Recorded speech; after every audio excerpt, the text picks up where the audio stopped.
Hal penting apa yang harus ada di bab 1?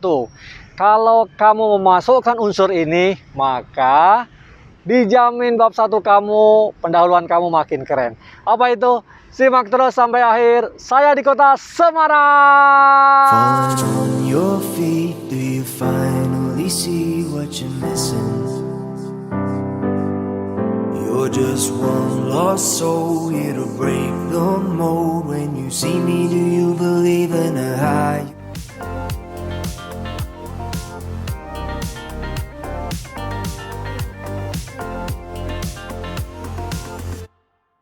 Selamat datang di channel Tirta Mursitama. Channel ini membantu Anda untuk sukses belajar di perguruan tinggi. Baik yang baru masuk, yang mau masuk, ya, yang pengen pilih jurusan, pilih kampus, atau yang sudah berkutat dengan perkuliahan, bikin tugas, mata kuliah ujian, dan yang terakhir, yang memang mau lulus gitu.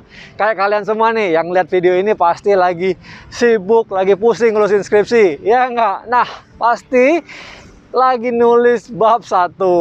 Nah, oke, saya di kota Semarang. Permisi Bapak Gubernur Pak Ganjar Pranowo. Saya di Simpang 5 kali ini saya ingin membahas skripsi nih Pak Ganjar, tapi kita kaitkan dengan di mana saya berada kali ini. Apa yang kita bisa pelajari dari kota Semarang? Nah, bagi yang belum subscribe, silahkan subscribe channel ini ya, yang tentu akan memberikan manfaat buat kalian semua, khususnya para pejuang skripsi. Apa itu yang akan saya bahas? Oke, yang saya bahas adalah bagaimana Anda menerapkan atau menyampaikan konteks, ya, khususnya terkait dengan tempat, suasana, apa yang kalian rasakan, Anda rasakan ketika Anda melakukan penelitian lapangan atau field research atau field study, atau turun lapangan, orang bilang turlap, ya kan, jalan-jalan tapi sambil riset.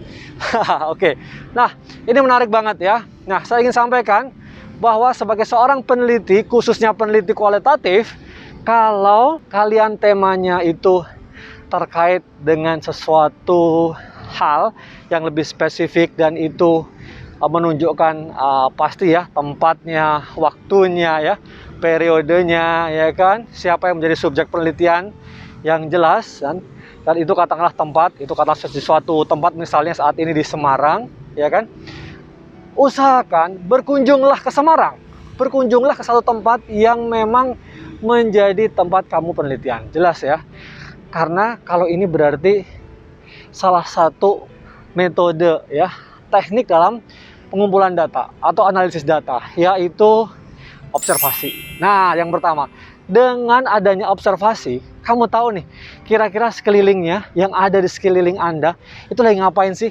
Saya kali ini di Simpang 5 nih, pagi yang cerah di weekend ini, yang indah, alhamdulillah ya. Saya tetap prokes, saya tidak lepas masker, semoga jelas ya. Nah, kita lihat ada orang yang olahraga, ya kan? Rasanya gimana gitu ya? Menaik sepeda gitu ya. Kita bisa menyapa, kita bisa mengamati mereka semua. Gerak-geriknya itu natural sekali. Dan itu kalau kemudian dituliskan dalam laporan riset Anda, luar biasa. Ya, bagaimana Anda melihat, mengobservasi perilaku-perilaku orang di situ yang memang menjadi subjek penelitian Anda. Anda juga merasakan sesuatu yang apa ya? Saya selalu bilang soul-nya dapat gitu ya. Feel-nya dapat. Ya rasanya dapat. Oh my god! Jadi nggak sekedar hanya teori-teori saja, Anda ngambil data sekunder, baca artikel gitu ya, kemudian coba menganalisis. Tapi ketika Anda datang di situ, melihat bersama-sama, mengamati, ya kan, itu akan terlihat sebenarnya apa sih yang terjadi, apa yang benar-benar terjadi, apa yang sebenarnya subjek penelitian kita itu lakukan, dan konteksnya apa gitu. Kenapa mereka misalnya melakukan itu, ya, kenapa tidak melakukan yang ini, kira-kira kenapa? Kalau kita lihat dalam satu konteks yang menyatu, ya, konteksnya menyatu dalam subjek penelitian itu, maka kita benar-benar bisa merasakan alasannya, ya, kenapa mereka melakukan itu, sehingga kita tahu betul apa yang kita tuliskan itu benar-benar mewakili, merepresentasikan dari apa yang dilakukan oleh subjek penelitian kita. Nah, itu kalau kita observasi ya. Yang kedua, teknik yang kedua adalah teknik wawancara. Kalau kita berkesempatan ya untuk melakukan wawancara dengan mereka, itu keren banget, ya kan? Tentu harus ada ya inform consent ya. Artinya kita harus izin kepada yang bersangkutan. Kita mau apa sih di sini? Kita ngobrol, kita diskusikan. Mereka memang willing ya, mau menjadi narasumber kita.